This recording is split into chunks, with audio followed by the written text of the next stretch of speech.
Hey, welcome back to Fishing with Mr. Chow. And now we're going to go through um, my alternator and my fuel filter to see how they are and if they need replacements.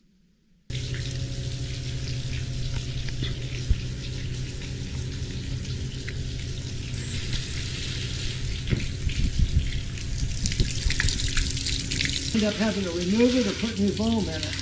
But this foam, it'll beat up. These little chunks, sometimes pull them off. Yeah. I don't want to. Every time we put in there, it scrapes it off. That's why. And where this can become an issue, that lifting it off, it may have rubbed something that tore it too soft. Yeah. Because it fits so tight, it's rubbing against various things on the motor. Like, see these zip ties? As much as we like them, that zip tie's out front. Yeah. I could see where it was rubbing that foam. Yeah. So going on and off, it was tearing little chunks off of it. I prefer the part that's sharp, turn those in away from the foam. So when you're putting it on and off, it don't scratch it up. So look for causes that can be damaging it when you put it on and take it off. Yeah. Now, if those pieces get ingested into the air system, they can end up in the direct injector, causing permanent failure of it. Okay. Fortunately, these have a filter, which should be looked at in injector service once in a while. Okay, so this air gets pulled in here, goes across. That means this grommet is critically important. That helps seal this hole right here to keep contaminants out of the air compressor system. All right. So those things look okay. But the little things that can be important, you got to know what's going on.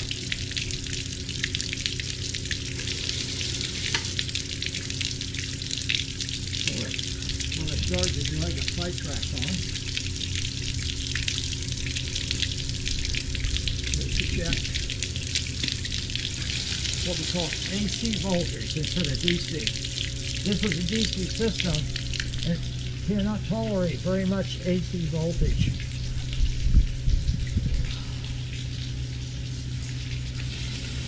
So we're going to go right to the alternator output terminal right here.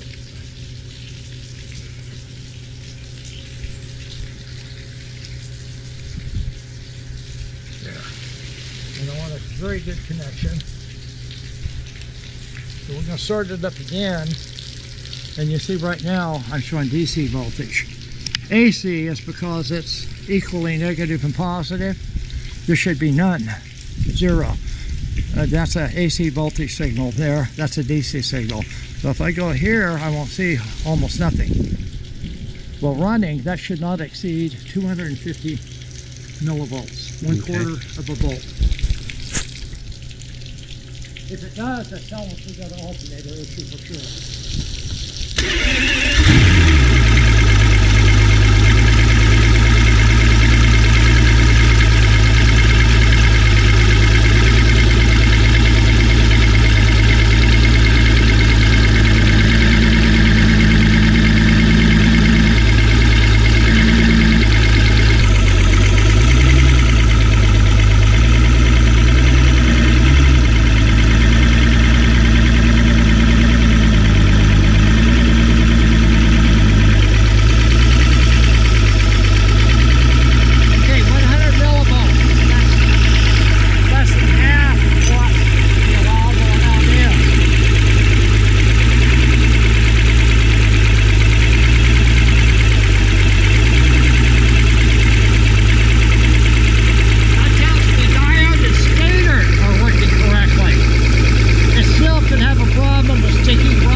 See the problem?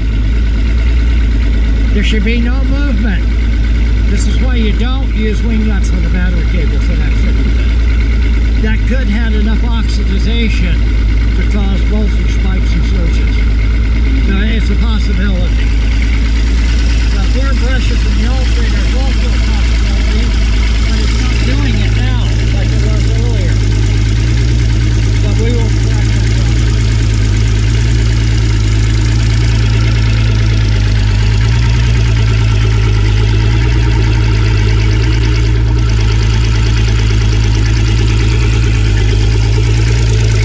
Checking the seal, make sure the seal's in good shape. Yeah. To avoid getting water in it. And we already inspected the foam earlier. Yep. To make sure it wasn't causing us a problem.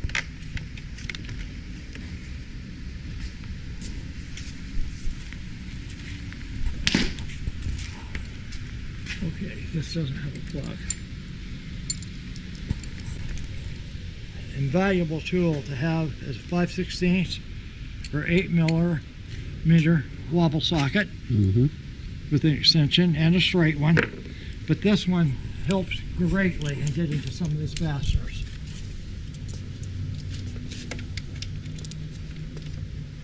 And putting them back in. Try to do it with a straight socket or wrench. You're sitting here fiddling around for hours doing what takes seconds with this way. And I assume don't use power drills.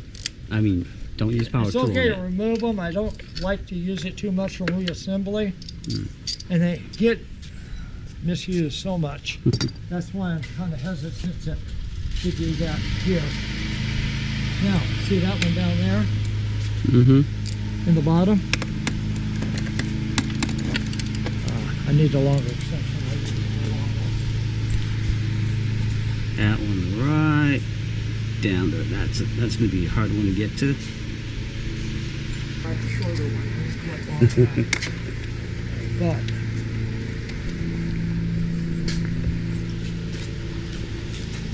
can you imagine getting that out with a straight socket or an end wrench?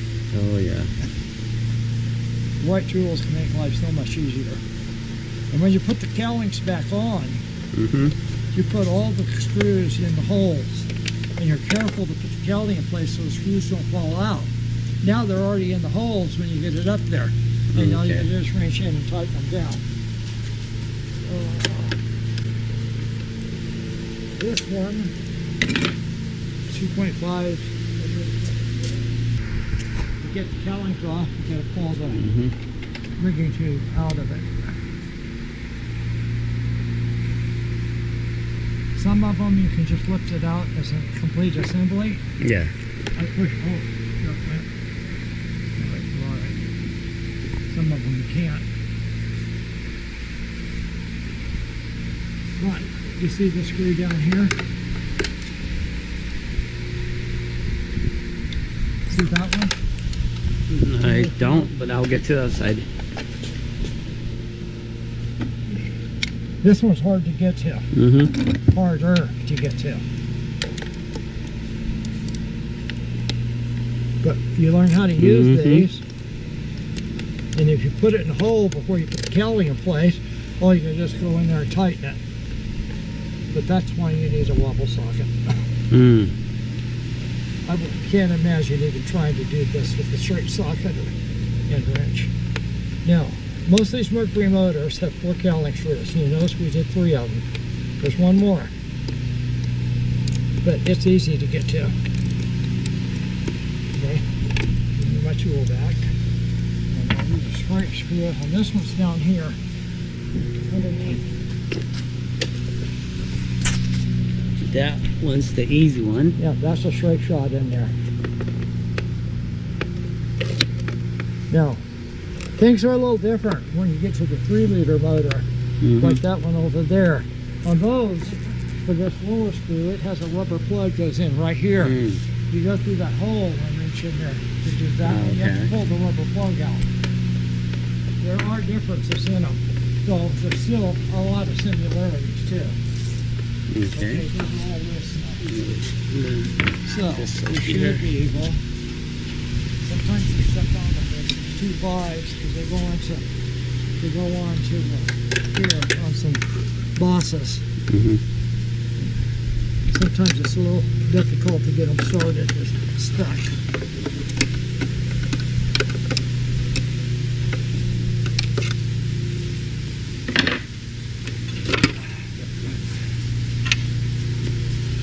See those rubber discs? Yep. They got a hole. They'll flood off and stick. So they don't just slide off perfectly easily. Now you lift up the rigging tube, get it out of this one, and you have to manipulate it, rotate it out off. All right. And when you put it back on, you want these inside screws in there. Okay. You can get it placed without it falling out. Then they're real easy to retighten. Okay, you see how that opened up with the spark plug? It opens it up so you inspect for signs of leakage down here Yeah. on it. Okay. It also gives us access to get the fuel filter off now. And Leon, Yes, sir. so now, how often should you replace those gas filters? That's an annual maintenance thing. Got A it. lot of people don't do it that often, but they should be. Mm-hmm. This is this sensor senses water that's in the fuel filter. Yeah. And you'll get an alarm if it senses water in there on it. If there is an alarm, you'll set a code in a computer, which can be Yes. seen. And you can see there, 923, I replaced that filter, and I tell you, 1 year ago. I pour that out, and there was water under there. There almost always will be a little bit of water in it.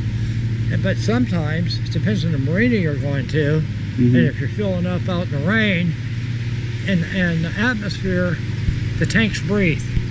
So when it warms up, fuel expands, vapors get pushed out. Now it cools off. It sucks all this air in, a lot of humidity in it. That humid air is in the tank. It condenses back to droplets of water, floats right into gas, goes to the bottom. Okay. This catches it, separates it. If it gets bad enough, it'll trigger an alarm and warn you about it. Okay. If you get the right filters, they come with a new sensor Yeah. on it already. Always put a little lubricant on the seals too. Yes. 2-cycle oil, 2,4-C Mercury lube is really good. It's got a lot of Teflon in it. Makes it super slippery. And I had already installed the sensor in this one. Okay. They come with it. And that little sensor right there is pretty sensitive. If you torque it a little bit too hard, it would actually break. It's not. They don't have to be torqued very tight. Yeah. Guys that don't have a lot of experience are usually paranoid of leaving something loose. They have a tendency to over-tighten most things. That's where torque wrenches are very valuable in teaching them what's the correct torque on it and feel. And I understand that. They've been paranoia of not getting it tight enough. But it can be very harmful. That is slippery. And it'll dig into the paint usually. Now it's got a bite. Alright. If they're really, really tight, your filter wrench is slipping. You just put a little piece of sandpaper in it. Oh, that was really tight. Did you put it on? I put it on, but I think they have a tendency to over tighten. I think I had a little bit of spinach that day. Did you do that by hand? I don't remember. This is hard to get on, so I usually use a wrench to help get it tight enough. No, I think I must have used a wrench. Huh? Probably, I probably used a wrench. I don't go very much on them. But anyway, know about the sandpaper. But I used the one with like a little bit of teeth on it, so. Yeah, some of my tools are antiques. I've had them so long. Yeah.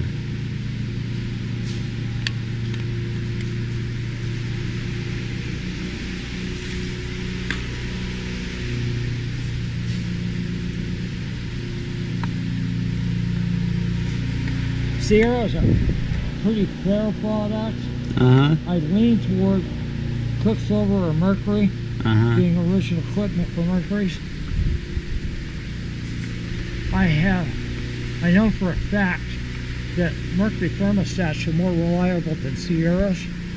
Sierra seem to vary, are not as accurate, as precise as Mercury stats are. But there's a whole lot of stuff out there that's really bad. Oh, okay. You gotta be careful on eBay and Amazon. You can get a lot of, they sell a lot of counterfeit stuff. Oh, yeah, yeah. And counterfeit parts sometimes are really junk.